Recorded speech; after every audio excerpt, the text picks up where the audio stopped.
For today's ganap mga dam ay magluluto tayo ng piniritong saging. Idea to ni Lola sabi niya magluto daw kami ng saging kasi wala kami masyadong magawa para na din may merienda kami sa hapon. Ang oras ngayon mga dam ay 4 PM na ng hapon kaya swak na swak ito sa merienda natin. Medyo hindi naman ganun karami yung lulutuin namin dahil mga nasa 1 kilo lang ata to.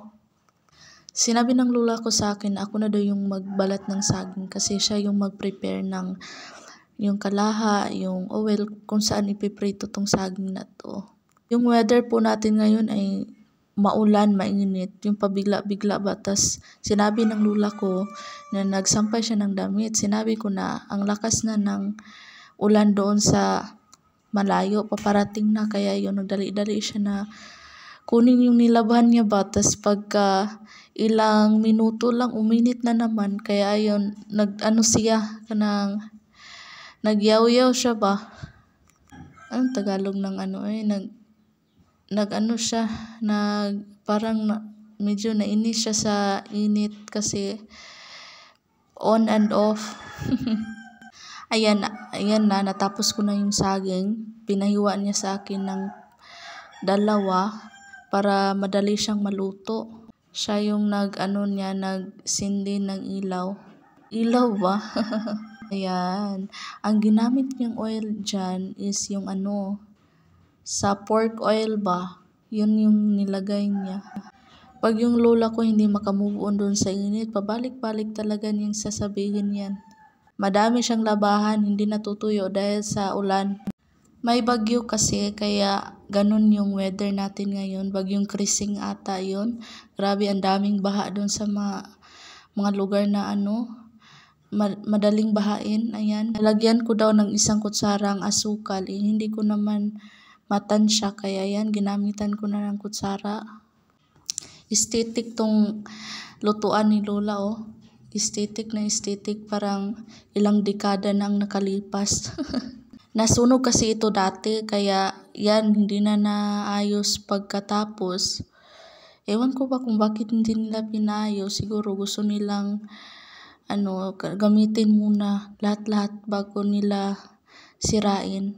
Sasayangan din naman kasi sila na sirain kasi bago pa kasi itong gawa, tapos nasunog kasi yung bayaw nila ba, yung bayaw niya naggawa ng yung pork na hiniwa ng pahaba, tas nilalagay sa ibabaw ng lutuan. Tapos yung ibabaw ng lutuan may mga panggatong. Yung nangyari, habang nagluluto siguro, hindi napatay yung apoy.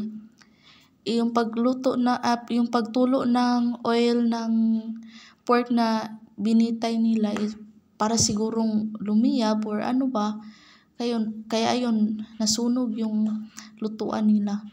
Madali din yung nasunog kasi dry na yung kahoy sa ibabaw. Kung makikita nyo yan, nag-dark yan, hindi yan dumi ha. Yan yung yung sugar ba na naluto, dumikit na sa saging. Tinuruan ako ng lola ko kung paano ito, yung ukayin ba? Ano man Tagalog ng ukayin, yung paano yun i-mix ng tama. Ako kasi pag nag-mix ako, natatakot ako baka madurog, kaya hinay-hinay lang ako. Sinabihan niya ako na dapat ganito, ganyan. So ayan, malapit na yung naluto. Siya na yung nag-mix. Yan yung lutuan ng lola ko para ng kalabira. Pero maganda yan tignan sa loob, parang aesthetic. Maraming gamit-gamit yan. Hindi ko naman dapat pakialaman yan. Hindi naman sa akin yan. Baka may paggagamitan siya yan. Kaya hindi ko yan pinapakialaman. Pagsasabihan niya ako na linisan mo yan, itapon mo yan, tsakan ko na rin yan gagalawin kasi di naman tayo basta-basta makikialaman sa gamit na hindi sa atin. Ayan na yung panghuli mga dam. Si Lola na yung bahala maglunod niyan. Sinabihan niya pa ako na kapag magluto daw ako, hindi daw ako marunong. Wala daw akong ginansya ba kapag ninegosyo ako kasi hindi ako marunong daw mix. Kita ko yung kapatid ko ba paparating, mga 4 na kasi yan, papauwi, galing school ayun. yan, pag dating niya, sinasabihin ko yan kumusta ang pag-study. Yung kapitbahay namin na nag-board, puntahan natin yung kapatid natin. Dito siya dadaan eh. Ang artista! Ang pag-study. Pag nasubraan ako, mainis yung impacto na yan. Ayaw kasi ng kapatid ko na ginaganon siya. Ako, gusto ko siyang inisin ba?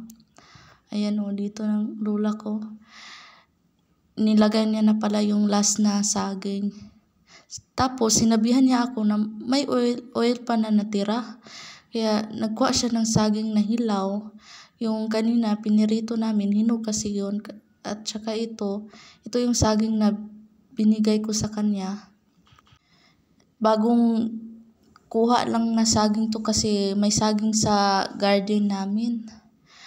Ang tawag nito is giant saging. Giant saging. Kasi ibang variety ito na saging, hindi ito maliit. Kumpara doon sa una naming niluto. Mas nasasarapan ako sa saging na hilaw kapag piniprito kaysa sa nilalaga. Parang hindi ako nasasarapan kahit na lagyan niyo pa yan ng bagoong. Hindi ko bet ang lasa. Tinawag ko ang kapatid ko na may saging dito kaya pumunta siya. Sinabi niya kaya pala may mabangong pritong saging. Dito pala galing yun. Akala niya sa kapitbahay namin. Ayan, tapos na tayo pagbalat ng saging. Hindi ko talaga yan nabalatan ng maayos pero sige lang. Ito na yung niluto nating hinog na saging. Tapos na at ito na yung isusunod ng aking lola. Naghugas kami niya ng kamay ha. Baka sabihin nyo hindi kami naghugas. Pero hindi siya makain agad kasi sobrang init. Medyo dark na yung sugar na nandyan sa saging pero hindi siya mapait. Matamis naman siya. Agoy, ang sobrang init. Magkuha muna ako ng kutsara dito. Hindi talaga carry sa init. Super. Ayan, magkuha tayo ng kutsara. Kain tayo mga dam. Maganda tong pritong saging kapag maulan ba. Maulan tapos may kape kayo sa tabi nyo. Pero dito hindi kami nagkape Nagtubig lang kami nito kasi sobrang tamis ba. Dumating yung pinsan namin, galing sila ng Oroquita. Nagsundo sila sa papa niya, kasi yung papa niya nag-training ba. Tapos sinabi niya sa amin na nakasali sila sa budol fight ng masundalo. Naglitsyon daw sila. Ang daming mga gamit na kinuha nila doon sa pinagtrainingan ng kanilang papa. Tinulungan nila ba kasama ng uncle ko. Hanggang dito lang muna mga dam. Kain tayo.